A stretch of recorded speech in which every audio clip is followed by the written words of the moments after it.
रविवार को भी होना था, लेकिन आसमान में बादलों के चलते इसमें थोड़ी देरी की गई है, क्योंकि इससे जो फाइटर जेट के पायलट्स हैं उनको समस्या आ सकती थी और इसलिए रणनीतिक तौर पर ये जो देरी है वो की गई है।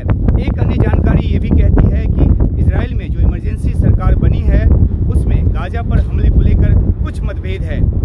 हालांकि इजराइल में ये राष्ट्रीय सरकार बनी ही इसलिए है ताकि हमास के साथ युद्ध में एकता दिखाई जा सके और तमाम पार्टियां एक साथ हैं ये दिखाया जा सके।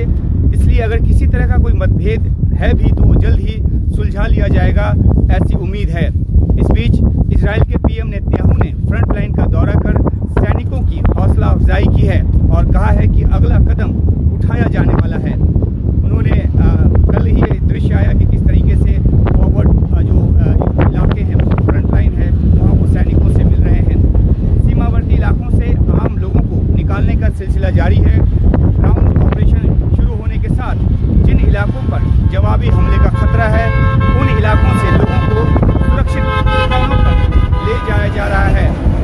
लेबनान बॉर्डर, जिसको कि जो इजराइल के साथ जो बॉर्डर है उसको ब्लू लाइन कहा जाता है, उससे 4.5 किलोमीटर की दूरी तक लोगों को न घुसने की सलाह दी गई है। एक बड़ा मोर्चा, एक बड़ा फ्रंट जो है वो लेबनान बॉर्डर पर भी खुलने वाला है। वहाँ पे पहले से ही जो लड़ाई है वो जारी है और इजराइल को अच्छी तरह मालूम है कि गाजा पट्टी में जो घुसना वो बेहद आसान लगता हो, लेकिन घुसने के बाद भारी कैजुअलिटी का सामना करना पड़ सकता है।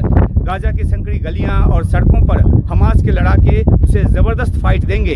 गाजा में सुरंगों का जाल है और हमास के लड़ाके गुरिल्ला लड़ाई की रणनीति अपनाएंगे। इजराइल कह चुका है कि उसकी मंशा हमास की सैन्य ताकत को पूरी तरह से ध्वस्त करने की है ताकि वो आगे इजराइल पर हमला न कर सके, लेकिन ये काम उतना आसान नहीं है। हमास ने एक वीडियो जारी किया है जिसमें गाजा में घुसने पर इजराइल की सेना के लिए क्या कुछ वहाँ बंदोबस्ती है, किस तरह से जो जवाबी कार्रवाई की बंदोबस्ती है वो दिखाया गया है और ये भी कहा गया है कि अगर वो अंदर आए तो इस तरह से उनका इंतज़ार किया जा रहा है और किस तरह के पोजीशन लिए हुए हैं हमास के लड़ाके वहाँ पे बैठे हैं और किस तरह का फायर पावर उनके पास है, ये भी उस वीडियो में दिखाया गया है। तो एक तरफ इजराइल की तैयारी, दूसरी तरफ हमास की जवाबी कार्रवाई की तैयारी और उस बीच में आम लोगों का जो शहरी इलाके हैं, जो सीमावर्ती इलाके हैं, उनसे पलायन। तो फिलहाल ये रिपोर्ट है गाजा और इजराइल की सीमा से जहाँ युद्ध